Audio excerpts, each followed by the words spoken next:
बिस्मिल्लाहिर्रहमानिर्रहीम अस्सलाम वालेकुम डियर स्टूडेंट्स। आज हम डिस्कस करेंगे कार्बोक्सिलिक एसिड रिएक्शंस का जो हम पढ़ रहे थे बी पार्ट, जिसमें हम CO बॉन्ड क्लीवेज की बात कर रहे थे, जिसमें हमने कहा था कि अगर कार्बन के साथ ये जो OH ग्रुप को रिप्लेस कर दिया जाए हैलोजन एटम से तो उसको हम कहते हैं एसिड हैलाइड, और अगर इस OH को रिप्लेस कर दिया जाए जो है NH2 ग्रुप से तो उसको हम कहते हैं एसिड अमाइड। फिर हम जो है आज डिस्कस करेंगे जब इस OH को हम OR डैश से रिप्लेस कर दें। OR मतलब OR कहते हैं अल्कोक्सी ग्रुप, अल्कोक्साइड भी कहते हैं अगर अलग से हो ये, तो OR अल्कोक्साइड ग्रुप भी कहते हैं इसको, अल्कोक्सी ग्रुप भी कहते हैं। अगर जो है इससे रिप्लेस कर दिया जाए तो इसको हम क्या कह देंगे, एस्टर्स। तो ये R डैश का मतलब यहाँ पे ये हो सकता है, ये सेम ग्रुप भी हो सकता है, यहाँ अगर मिथाइल है यहाँ मिथाइल भी हो सकता है, यहाँ मिथाइल है तो यहाँ इथाइल है तो यहाँ इथाइल भी हो सकता है, और डिफरेंट भी हो सकता है। यानी कि इसका मतलब ये है R may not equal to R dash, यानी कि R डैश के बराबर भी हो सकता है और R मतलब सेम भी हो सकता है। तो ये सिंपल हमारे पास जो है एस्टर बन जाता है। इसको हम कहते हैं RC डबल बॉन्ड OH था, OH की जगह OR डैश लगा दिया, तो इस डेरिवेटिव ऑफ कार्बोक्सिलिक एसिड को हम क्या कहते हैं, एस्टर्स। तो हमने पहला पढ़ा था एसिड हैलाइड, फिर पढ़ा था एसिड अमाइड, अब हम पढ़े हैं एस्टर्स। तो एस्टर्स जो है ये थर्ड डेरिवेटिव है जो कि कार्बोक्सिलिक एसिड का हम पढ़ने जा रहे हैं, और इसको जो है न्यूक्लियोफिलिक सब्स्टिट्यूशन रिएक्शन भी कहते हैं, ये मैं पहले आपको बता चुका हूँ। तो इसको हम कैसे, पहले डायरेक्ट स्टेप देखते हैं इसका। इसको हम अल्कोहल से ट्रीट करते हैं in the presence of concentrated sulphuric acid. Reversible manners में रिएक्शन होता है, ये रिवर्स भी जा सकता है। तो यहाँ पे हाइड्रोजन प्रोटॉन लिखा है, नीचे मैंने सल्फ्यूरिक एसिड लिखा है, यानी कि प्रोटॉन सल्फ्यूरिक एसिड से यहाँ से आएगा। तो यहाँ पे ये कैटलिस्ट के तौर पे एसिड यहाँ पे काम करेगा। तो ये देखें, इसमें आप आसानी से देख सकते हैं कि मैंने इसको ब्लू कलर से शो किया है ताकि आपको समझ आ जाए। ये OH और ये H ये मिलके क्या बन जाएगा, वाटर बन जाएगा। देखिए आपके सामने बना हुआ है। और ये जो अल्कोक्साइड ग्रुप है, ये अल्कोक्साइड ग्रुप यहाँ पे आके अटैच हो जाएगा OR डैश की फॉर्म में। तो इस हासिल होने वाली प्रोडक्ट को हम क्या कहते हैं, एस्टर। क्या कहते हैं, आप देख सकते हैं, इसको हम क्या कहते हैं, एस्टर। तो इसकी अगर पर्टिकुलर एग्जांपल की बात करें तो ये जनरल रिएक्शन आ गया, और ये पर्टिकुलर एग्जांपल अगर हम करें तो मैंने R की जगह यहाँ पे मिथाइल ले लिया है, आप कुछ भी ले सकते हैं। R डैश की जगह मैंने इथाइल ले लिया है। तो जो है यहाँ पे देखें कि अगर हम पर्टिकुलर करें तो फिर उसी तरह ही ये OH और ये H ये आपस में मिलेंगे तो क्या बनेगा, वाटर। और ये अल्कोक्साइड ग्रुप जो बचेगा, ये अल्कोक्साइड O इस तरह जाके इसके साथ अटैच हो जाएगा, OC2H5 इसके साथ जब अटैच होगा तो OC2H5 ये अटैच हो गया। इसका नाम हम कैसे लिखते हैं, इस हिस्से को बोले क्या बनता है, इथाइल। और ये वाला हिस्सा जो है ये कहलाता है एसीटेट। जैसे सोडियम एसीटेट आपने पढ़ा हुआ है, अगर मैं यहाँ पे लिखूं तो आपने यकीनन ये मॉलिक्यूल पहले हमने यूज किया हुआ है, CH3C double bond O sodium यहाँ पे होता था, तो आपको ये यकीनन पता है पहले से। इसको हम कहते हैं सोडियम एसीटेट। तो सोडियम की जगह यहाँ पे समझ लें इथाइल आ गया, तो इथाइल एसीटेट इसका कॉमन नेम है। लेकिन जब हम आयुपैक नेम लिखते हैं तो यहाँ पे ये E है, इसको आप देख सकते हैं। अगर इसका आयुपैक नेम लिखें तो आयुपैक नेम में ये ethyl group as it is आएगा, और 2 कार्बन हो और 7 ऑक्सीजन हो तो इसको हम कहते हैं एथेनोएट। एथेनोएट, प्रोपानोएट, अगर प्रोपीन, ये नोमेनक्लेचर आयुपैक रूल्स के तहत है जो कि एस्टर्स की हम करते हैं, लेकिन वो हमारे सिलेबस का ऐसा नहीं है, इसलिए हम इसको डायरेक्ट एक चीज याद रख लें, इथाइल एथेनोएट और इथाइल एसीटेट। ये इस प्रोसेस को हम एस्टेरिफिकेशन भी कहते हैं। ऐसा रिएक्शन जिसमें एस्टर्स फॉर्मेशन हो उसको हम एस्टेरिफिकेशन भी कहते हैं। तो ये सिंपल रिएक्शन है, इसका मैकेनिज्म डिस्कस करेंगे। अगर डायरेक्ट स्टेप में आए तो आप इसको आसानी से कर सकते हैं जो है, अगर ये मैकेनिज्म आए तो मैकेनिज्म भी हम कर सकते हैं।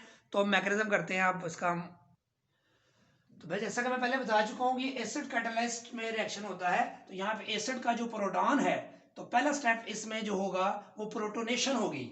फर्स्ट स्टेप क्या है, प्रोटोनेशन। प्रोटोनेशन कहाँ पे होगी, इस ऑक्सीजन के पास लोन पेयर है, इसमें पार्शियल पॉजिटिव, इसमें पार्शियल नेगेटिव, और इसके पास लोन पेयर भी है। तो प्रोटॉन जो है जब इस ऑक्सीजन के पास जाएगा तो ऑक्सीजन अपना लोन पेयर इसको डोनेट करेगा।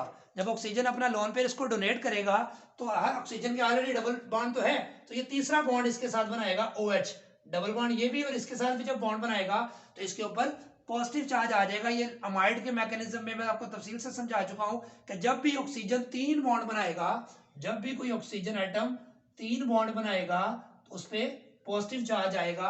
ये मैं आपको पहले से समझा चुका हूं कि 2 वो न्यूट्रल फॉर्म में बनाता है, तीसरा बॉन्ड जब भी बनाएगा वो अपना लोन पेयर यूज करेगा तो उसमें पॉजिटिव चार्ज आएगा। तो ये OH जो था एज इट इज है, इधर लिखने की बजाय मैंने उसको इधर लिखा है ताकि आपको बात समझने में आसानी हो सके। सीधा भी आप पहले स्टेप में लिख सकते हैं, कोई फर्क नहीं पड़ता। तो ये OH मैंने यहाँ पे इसलिए लिखा है ताकि आपको, बुक में उसने OH को इधर ही लिखा हुआ है और एथेनॉल का रिएक्शन नीचे से अटैक करवाया, मैं इसको इधर से करवा रहा हूँ ताकि हमारी जो प्रोडक्ट बने उसको अंडरस्टैंड करने में आसानी हो। तो OH को मैंने इस तरफ लिख दिया, इससे कोई फर्क नहीं पड़ता। तो ये इथाइल अल्कोहल है, आपके सामने लिखा हुआ है। तो पहला स्टेप क्या था, प्रोटोनेशन। अब दूसरा स्टेप है attack of alcohol. Alcohol as a nucleophile यहाँ पे अटैक करेगा, याद रखें। तो अल्कोहल का कौन सा पोर्शन न्यूक्लियोफिलिक है, ऑक्सीजन के ऊपर लोन पेयर है और इसके ऊपर पार्शियल पॉजिटिव चार्ज है, ये मैं पहले भी बता चुका हूं। तो सेम जैसे अमोनिया में आपको याद होगा अमाइड फॉर्मेशन में अमोनिया ने इस कार्बन पर अटैक किया था और ये इलेक्ट्रॉन पेयर ऊपर शिफ्ट हुआ था। जिन्होंने अमाइड मैकेनिज्म पढ़ा उनको ये लिए बहुत आसान है, समझ लें, उनको 80% पहले से ही आता है शिफ्टिंग ऑफ बॉन्ड्स को अंडरस्टैंड करना। अब ये लोन पेयर जो है ये डोनेट करेगा इस कार्बन को, तो यकीनन ये कार्बन के बॉन्ड 1 2 3 4 5 हो जाएंगे, तो 5 तो हो नहीं सकते, इस बॉन्ड को ऊपर शिफ्ट करना पड़ेगा ताकि ये ऑक्सीजन की जो पॉजिटिव चार्ज है वो डेफिशिएंसी भी खत्म हो जाएगी और कार्बन की वैलेंसी भी 4 पूरी हो जाएगी, 5 चौके वो बना नहीं सकता रेजोनेंस के रूल्स के तहत। तो ये इलेक्ट्रॉन पेयर जब इधर आएगा तो ये ऑक्सीजन आपको पता है इसके 2 बॉन्ड, तो एक इधर है एक इधर है, तो तीसरा बॉन्ड ये बनाएगा तो इसके ऊपर यकीनन फिर कौन सा बॉन्ड आ जाए, चार्ज आ जाएगा, पॉजिटिव चार्ज आ जाएगा। ये देखिए, अब देखिए हुआ क्या, जब ये इधर शिफ्ट हुआ इसी ऊपर शिफ्ट कर देना है। अब लिखना कैसे, देखिए CH3 सिंगल बॉन्ड COH, ये एज इट इज है। फिर इसका बॉन्ड किससे जोड़ना है आपने, ऑक्सीजन के साथ। देखिए ऑक्सीजन से जुड़ गया, ऑक्सीजन के साथ ये हाइड्रोजन था, इसको मैंने नीचे की तरफ लिख लिया और ये इथाइल दूसरी तरफ लिख लिया क्योंकि वो साइड पे है, उसने अटैक नहीं किया। क्योंकि अटैचमेंट जिसकी शो करनी होती है उसको हम उसकी तरफ लिखते हैं, जिसकी अटैचमेंट नहीं होती उसको साइड में लिखते हैं, उसका रिएक्शन में कोई पार्टिसिपेशन नहीं होती। तो ये बात बड़ी सिंपल सी है कि इसको उल्टा कर देना आपने और H को नीचे लिख दिया, ऑक्सीजन का अटैक यहाँ पे करवा दिया। और अमाइड के मैकेनिज्म में याद करें, नाइट्रोजन यहाँ पे था और नाइट्रोजन पे पॉजिटिव आया था क्योंकि नाइट्रोजन के 4 बॉन्ड बन गए थे, क्योंकि नाइट्रोजन के 4 बॉन्ड बन गए थे और जब नाइट्रोजन के 4 बॉन्ड बने तो उसमें क्या चार्ज आ जाता है, पॉजिटिव। जब ऑक्सीजन के 3 बॉन्ड फिर दोबारा हो गया तो इस ऑक्सीजन पे जिसने लोन पेयर दिया है उस पर पॉजिटिव चार्ज शो करना जरूरी है, अदरवाइज आपका ये स्टेप सही तस्वर या कंसिडर नहीं किया जाएगा। अगला स्टेप, इसको दोबारा यहाँ पे लिख लिया हमने और ये यहाँ पॉजिटिव कहाँ गायब हो गया, क्योंकि इसको ये बॉन्ड जब यहाँ शिफ्ट हुआ तो इस पॉजिटिव को उसका लोन पेयर वापस मिल गया, तो इसकी डेफिशिएंसी ऑटोमेटिकली खत्म हो गई क्योंकि ऑक्सीजन दोबारा से 2 बॉन्ड उसके बहाल हो गए, तो इसलिए वो जो है वो पॉजिटिव चार्ज उसके ऊपर हम मेंशन नहीं करेंगे। उसके बाद देखें कि ये सेम, अब दोबारा मैंने यहाँ पे इसको लिख लिया है। अब यहाँ पे ये लोन पेयर मैंने जो शो किया था इसका मकसद क्या है, अब क्या होगा कि ऑक्सीजन अपनी डेफिशिएंसी को पूरा करने के लिए इस बॉन्ड पेयर को अपनी तरफ अट्रैक्ट करेगा, जैसे अमाइड के मैकेनिज्म में भी ऐसा ही हुआ था। तो ये जब अपनी डेफिशिएंसी को पूरा करने के लिए अपने लोन पेयर को वापस हासिल करने के लिए इस शेड पेयर को अपनी तरफ अट्रैक्ट करेगा तो इसकी डेफिशिएंसी तो पूरी होगी। देखें इसका लोन पेयर तो इसको वापस मिल गया, लेकिन ये जो हाइड्रोजन है ये किस फॉर्म में जाएगा, यहां से प्रोटॉन की फॉर्म में जाएगा। किस फॉर्म में जाएगा, प्रोटॉन बन जाएगा। लेकिन ये प्रोटॉन बन के यहां से निकल के जाने लगेगा तो ये साथ ही उसका नेबर ऑक्सीजन जो है, ये जो लोन पेयर इसको जो है वो डोनेट करेगा कि तुम प्रोटॉन को जब यहां से जाने लगेगा ये कहेगा तुम्हें ऑक्सीजन ने, इस ऑक्सीजन ने तो निकाल दिया है लेकिन मैं ऑक्सीजन ऐसा नहीं हूं, तुम मेरे पास आ जाओ। तो ये हाइड्रोजन इधर शिफ्ट हो जाएगा। ये समझ लें कि जैसे टाटोमेरिज्म नहीं पढ़ा आपने, टाटोमेरिज्म क्या था कि प्रोटॉन शिफ्ट होता था एक ही स्पीशी में से, एक तरफ से एक तरफ प्रोटॉन, एक साइड से दूसरी साइड में प्रोटॉन शिफ्ट हो जाता है। तो ये हाइड्रोजन इस ऑक्सीजन के पास शिफ्ट होगा तो क्या हुआ, गौर से समझे, ये CH3 as it is, COH भी एज इट इज, इस स्ट्रक्चर में देखें ये पॉजिटिव खत्म हो गया क्योंकि इसको लोन पेयर वापस मिल गया, ये इथाइल एज इट इज है, ये हाइड्रोजन इससे निकल के इससे बॉन्ड खत्म हो गया इधर बन गया, देखें बस और कुछ नहीं किया हमने। जब ये हाइड्रोजन का बॉन्ड इधर बना तो ऑक्सीजन ने अपना लोन पेयर इस्तेमाल किया, जैसे यहां ऑक्सीजन अपना लोन पेयर इस्तेमाल किया था तो इसमें क्या चार्ज आया था, पॉजिटिव चार्ज आया था। इसी तरह जब ये लोन पेयर इस्तेमाल करेगा तो इसके भी देखिए 3 बॉन्ड हो गए हैं।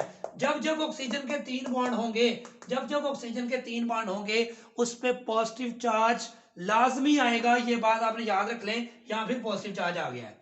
इसका पॉजिटिव खत्म कैसे हुआ, उसको लोन पेयर वापस मिल गया। इसका पॉजिटिव क्यों आया, क्योंकि इसने लोन पेयर फिर इस्तेमाल कर लिया।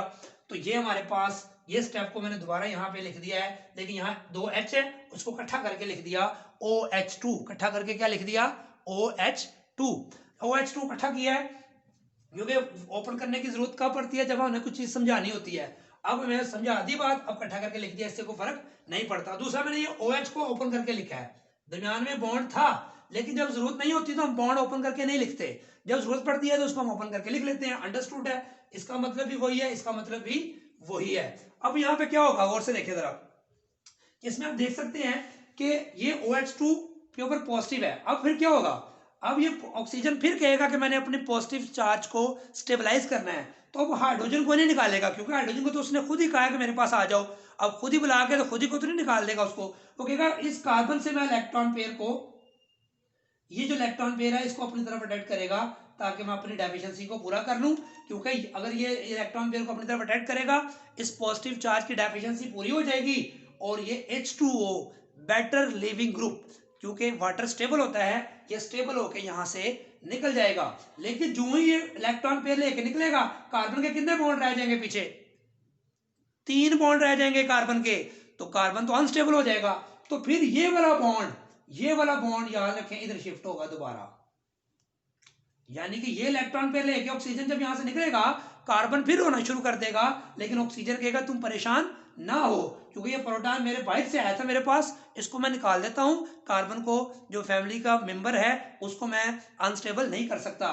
तो ये शेयर्ड इलेक्ट्रॉन पेयर वापस इधर आ जाएगा, तो देखिए ये C डबल बॉन्ड हो गया। जब ये इलेक्ट्रॉन पेयर इधर आएगा तो ये क्या बनेगा, प्रोटॉन बनेगा। तो ये प्रोटॉन की फॉर्म में यहां से एलिमिनेट हो जाएगा, और यहां से वाटर की फॉर्म में ये एलिमिनेट हो जाएगा। तो देखिए प्रोडक्ट क्या बनी, CH3, C डबल बॉन्ड हो गया, यहाँ पे ये जा चुका है, single bond C2H5 plus proton यहां से निकला और वाटर यहां से निकला।